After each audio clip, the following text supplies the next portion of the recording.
Everyone knows Africa is the most dangerous continent for wildlife. Hippos kill more people per year than sharks do. Lions, leopards, Cape buffalo, black mambas, Nile crocodiles. The continent essentially runs as a continuous field test of what happens when you put a lot of animals with very different ideas about who should be eating whom into the same ecosystem and let them sort it out. You probably learned this in school. It gets repeated in nature documentaries with the quiet confidence of something that is simply, obviously true. Africa is dangerous. Everyone knows that. And that's all completely accurate. For the modern version of Africa. But here is what nobody tells you. Compared to what Africa looked like roughly 95 to 100 million years ago, the modern continent, lions and hippos and black mambas included, is a petting zoo. A slightly aggressive petting zoo, yes. One where several of the animals will absolutely ruin your day if you look at them wrong. But a petting zoo nonetheless, because what was living in North Africa during the mid-Cretaceous was so far beyond the scale and density of what exists there now that calling both versions of the ecosystem by the same continent's name feels almost dishonest.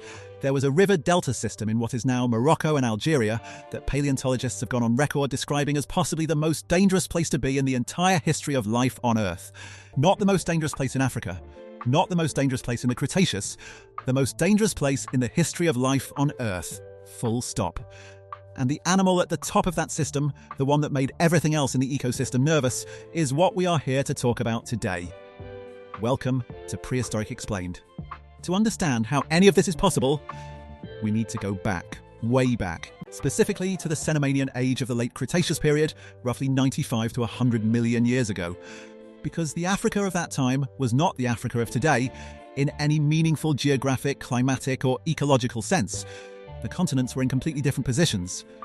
Africa as a landmass existed, but it looked nothing like the shape on your mental map. The Atlantic Ocean was considerably narrower, South America had only recently begun its separation from Africa, and the rift between them was still geologically young and geographically modest compared to the full-width ocean that exists today. The Tethys Sea, a large, warm, shallow body of water that no longer exists, bordered much of North Africa to the north, providing the kind of warm, productive marine environment that fills ecosystems with food at every level of the food chain. The climate was aggressively warm by modern standards. Global average temperatures ran somewhere around 4 to 8 degrees Celsius or 7 to 14 degrees Fahrenheit above today's average, with no polar ice caps and sea levels correspondingly higher. North Africa specifically, far from being the desert it mostly is today, was a vast, low-lying river delta system, something like a prehistoric version of the Mississippi Delta or the Amazon Basin, but scaled up considerably and populated by things that make those modern ecosystems look timid. Lush, humid, crossed by enormous river systems that flowed north toward the Tethys Sea. Warm enough year-round to sustain the kind of biological productivity that produces very large animals. The formation that preserves this world is called the Chem Group, a series of sedimentary rock layers exposed today along the border between Morocco and Algeria. And here is the first big comparative anchor of this video. The Chem Formation has been found to contain a density and diversity of large predatory species that exceeds anything found in any modern ecosystem anywhere on Earth. The Serengeti, which is widely considered the richest large mammal ecosystem currently operating, has lions, leopards, cheetahs, hyenas, and wild dogs all sharing the same landscape. That is 5 major predator species. The Chem had more than that at a body size that makes a lion look like a house cat, several times over. The question paleontologists have been wrestling with since the Chem's fauna was assembled into something approaching a complete picture is simple and genuinely unresolved. How did an ecosystem support this many large predators simultaneously? Where was the prey base that could sustain all of this? And who exactly was running the whole operation from the top? The answer to that last question is what we are here for. Carcharodontosaurus saharicus. If you've been following Prehistoric Explained for a while, the name might ring a bell. We've touched on the Carcharodontosaurid family before in the context of other videos. But today, this animal gets the full treatment it has always deserved, because Carcharodontosaurus has been sitting in Spinosaurus's shadow in popular culture for decades, despite being, by almost every measure of terrestrial predatory capability, the more alarming of the two. The name breaks down like this. Carcharodon is the genus name for the great white shark. Saurus is Greek for lizard. Saharicus is for the Sahara. So, Saharan great white shark lizard. The people who named this thing were not being subtle. And looking at the teeth, you understand why they weren't. Carcharodontosaurus was a large theropod, a bipedal carnivorous dinosaur like T. rex, but from a completely different evolutionary lineage called the Carcharodontosauridae. It lived in the Chem-Chem ecosystem during the Cenomanian, roughly 93 to 100 million years ago, and it was enormous. Length estimates from the best available specimens put adults at around 12 to 13 meters or 39 to 43 feet, which puts it in direct competition with T-Rex for the title of largest theropod in the fossil record, depending on which specimen you are measuring and which methodology you prefer. Skull length alone reached around 1.6 meters or 5.2 feet. For reference, that is taller than a significant percentage of adult humans. This thing had a head the height of a person. But the size, as impressive as it is not the most interesting thing about Carcharodontosaurus. The teeth are. Each tooth was laterally compressed and blade-like, with serrations running along both cutting edges, think less bone-crushing spike, and more biological steak knife, designed for an animal that needs to process several hundred kilograms of meat efficiently. Rex's teeth were conical and thick, built to shatter bone the way a battering ram breaks down a door. Carcharodontosaurus teeth were built to slice, not crush, to open up large prey animals rapidly and efficiently rather than gripping and pulverizing them. Different weapon system, not a lesser one, just differently horrifying. The skull itself was large but relatively lightly built for its size compared to T. Rex, more fenestrae, more open structure, less dense bone. This has led to debate about comparative bite force, and the current consensus is that Carcharodontosaurus probably bit with less raw force than T-Rex, but made up for it in the efficiency of the cut. It was not trying to crush things.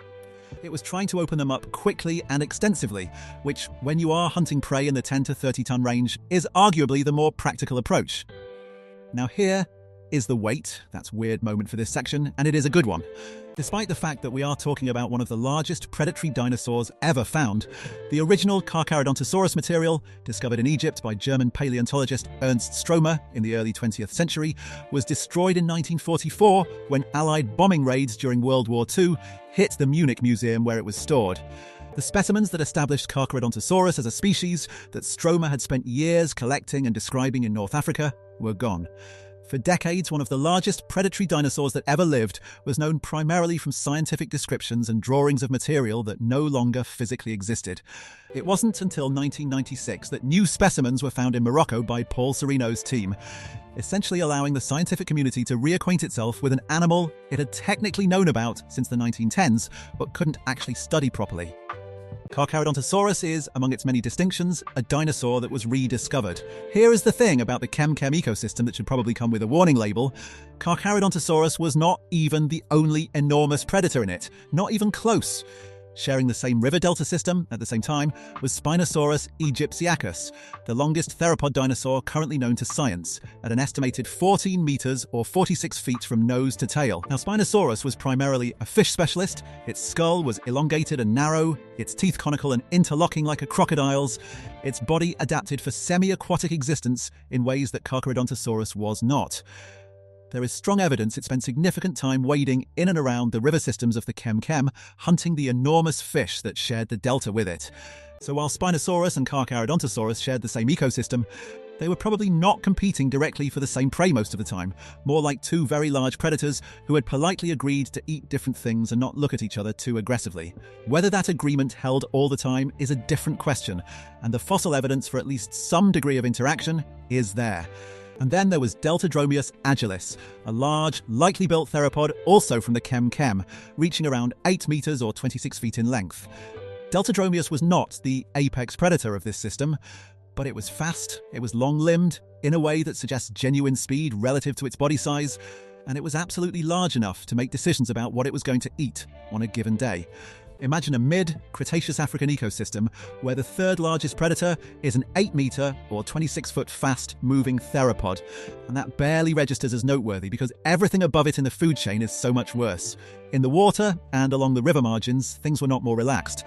The Chem-Chem rivers teemed with enormous fish, including Onchopristis numidus, a giant sawfish that reached around 8 meters or 26 feet in length and had a rostrum studded with large barbed denticles that make a modern chainsaw look like a kitchen utensil. There were enormous coelacanths. There were Morsonia, a genus of large bony fish reaching around 3 meters or 10 feet. The aquatic environment was, in short, staffed by things that would individually be the subject of nature documentaries in the modern world, but in the Kem existed as background scenery to the main predatory theatre happening on the riverbanks. The skies were managed by large pterosaurs, including Alanca saharica, a toothed pterosaur from the Kem, with a wingspan estimated at around 4 to 6 meters or 13 to 20 feet. And the herbivore fauna included large sauropods, titanosaurs that provided the prey base for the apex predators, though identifying specific sauropod genera from Kem material has proven challenging due to fragmentary preservation. What the Kem picture adds up to is an ecosystem that was running at something like maximum biological intensity at every trophic level simultaneously. It is, as I mentioned at the top, the ecosystem that multiple paleontologists have described as the most dangerous place to be in the history of life, and walking through the full roster of its inhabitants, it is difficult to argue with that assessment. So how does an ecosystem like this come to exist? How do you end up with multiple enormous apex predators, a river system full of giant fish, and what amounts to a Cretaceous version of a maximum security wilderness area all concentrated in one delta formation? The answer involves continental drift, the particular geography of the mid-Cretaceous world, and the kind of biological productivity that only happens when a set of conditions align in a way that nature seems almost embarrassed by in retrospect. Start with the geography. The Kem river system in the Cenomanian drained northward into the Tethys Sea, a warm, shallow, extraordinarily productive body of water that bordered Africa to the north and provided a constant supply of marine nutrients cycling back into the terrestrial ecosystem through the river system. River deltas at the junction of productive marine environments and warm, humid continental interiors are among the most biologically productive environments that exist. The Amazon Delta, the Ganges-Brahmaputra Delta, the Mississippi Delta, all of these are ecological hotspots by modern standards specifically because of the nutrient flow between marine and freshwater and terrestrial zones.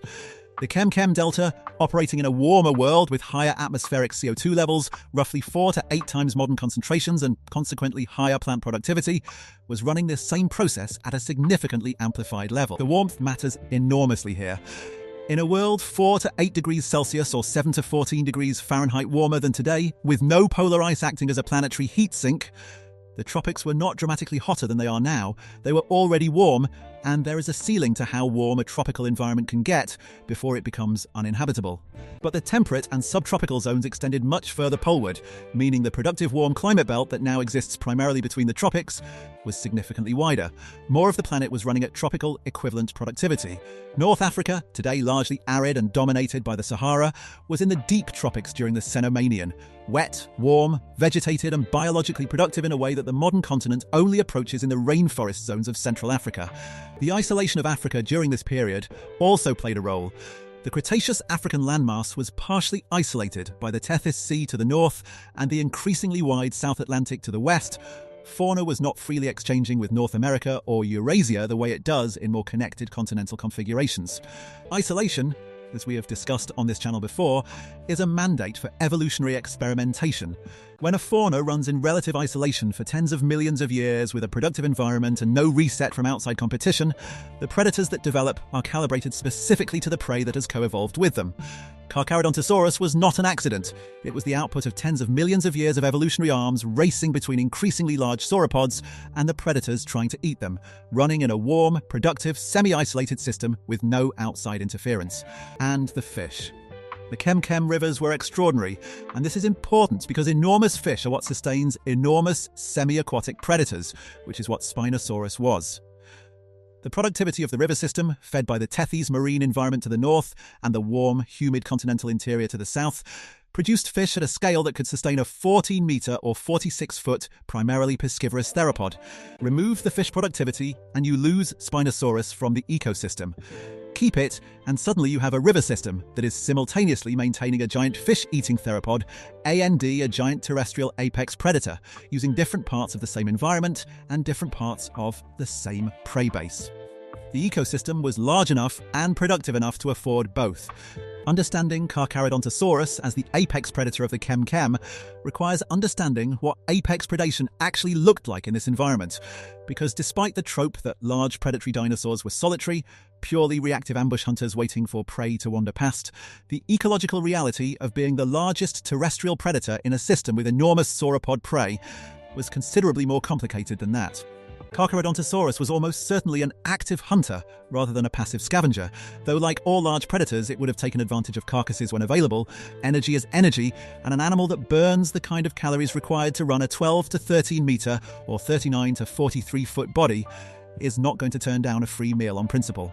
But its primary prey would have been the large titanosaur sauropods sharing the chem-chem ecosystem, and hunting sauropods of any meaningful size is not a task for an animal operating on pure instinct and luck.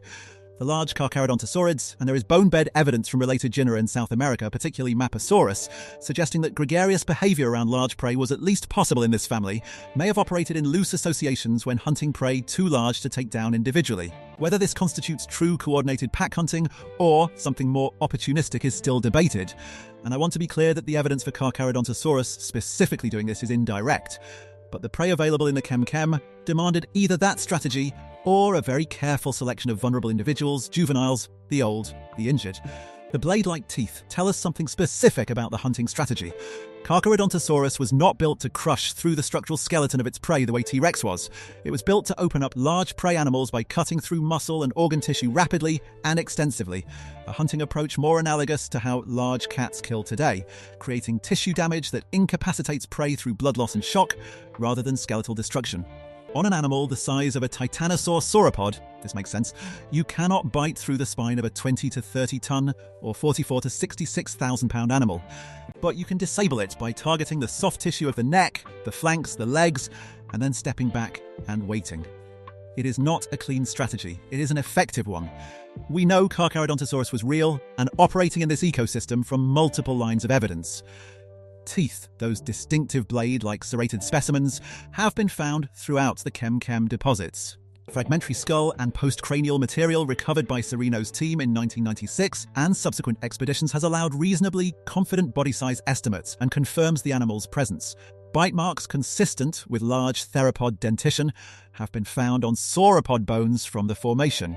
The physical evidence that something very large and very capable of processing very large prey animals was operating in this ecosystem is solid. What is harder to establish from the fossil record, and what remains genuinely tantalizing about the chem-chem, is the dynamic between Carcharodontosaurus and Spinosaurus. These were not animals ignoring each other. They shared a river delta environment where their territories would have overlapped substantially. Spinosaurus, despite its fish specialist primary diet, was large enough to be a competitor for carcasses and potentially a threat in direct interaction. Carcharodontosaurus, as the dominant terrestrial predator, would have had advantages in open terrain away from the water. The interactions between these two animals, the precise way in which the largest two predators in the ecosystem partitioned space and resources, is something the fossil record gives us strong hints about but cannot yet answer definitively. Which, honestly, is part of what makes the chem-chem one of the most actively studied formations in paleontology right now. Carcharodontosaurus and the full roster of the chem-chem nightmare did not go out in one dramatic event. The end of the Carcharodontosaurid reign in North Africa was not an asteroid or a supervolcano or a single catastrophic moment that the fossil record can point to and say, there, that is where it ended. It was more like a slow correction, the kind that happens when a world stops being able to support the thing it built. The Cenomanian-Turonian boundary event, the same oceanic anoxic event too that we have discussed in other contexts on this channel, hit around 93 to 94 million years ago and disrupted marine productivity across much of the planet. The Tethys Sea, which had been feeding the chem-chem river system with the marine nutrients that underpinned the whole ecosystem's extraordinary productivity, was significantly disrupted by the widespread oceanic anoxia. Warm water running out of oxygen across large areas does not just kill marine organisms, it disrupts the nutrient cycling that coastal and river delta ecosystems depend on, which cascades upward through the terrestrial food chain with a persistence that is proportional to how dependent the ecosystem was on that marine productivity in the first place. The chem-chem ecosystem was very dependent on it, and it felt the disruption accordingly. The losers in the long run were the Carcharodontosaurids. Carcharodontosaurus and its relatives across Gondwana disappeared from the fossil record in the window around the Cenomanian-Turonian boundary. An entire lineage of enormous, well-established apex predators that had held the top of the food chain in some of Earth's most productive ecosystems for tens of millions of years. Gone. Not in combat, not in competition with a superior predator, but because the ecosystem that built them stopped being able to feed them. The caloric demands of a 12 to 13 metre or 39 to 43 foot obligate carnivore are not flexible. You cannot downsize your metabolism the way a smaller predator can ride out a lean period by switching to smaller prey. When the large prey becomes scarce, the large predators that depend on it follow. It is, in a deeply unfair way, the most productive and specialized animals that go first when the system that produced them destabilizes. Evolution rewards the fit, and then occasionally the planet moves the goalposts. Spinosaurus's fate is somewhat less clearly understood. The semi-aquatic specialist persisted into the Chironian, according to some evidence, and its more flexible relationship with both aquatic and terrestrial resources may have given it slightly more resilience than the fully terrestrial Carcharodontosaurids during the disruption. But it too is absent from the fossil record after the Cenomanian-Chironian boundary event in any meaningful way. The nightmare was ending. The Chem-Chem ecosystem as it had existed, that extraordinary, somewhat excessive, biologically overachieving river delta full of things that individually would define any modern ecosystem, was winding down. The winners in the medium term were the Abelisaurids, which stepped into the apex predator role vacated by the Carcharodontosaurids across Gondwana and held it all the way to the end Cretaceous extinction at 66 million years ago. Smaller, stranger-looking, running on what I can only describe as pure evolutionary confidence given the state of their forelimbs, but resilient and flexible in the ways that large predators need to be when the world decides to rearrange itself.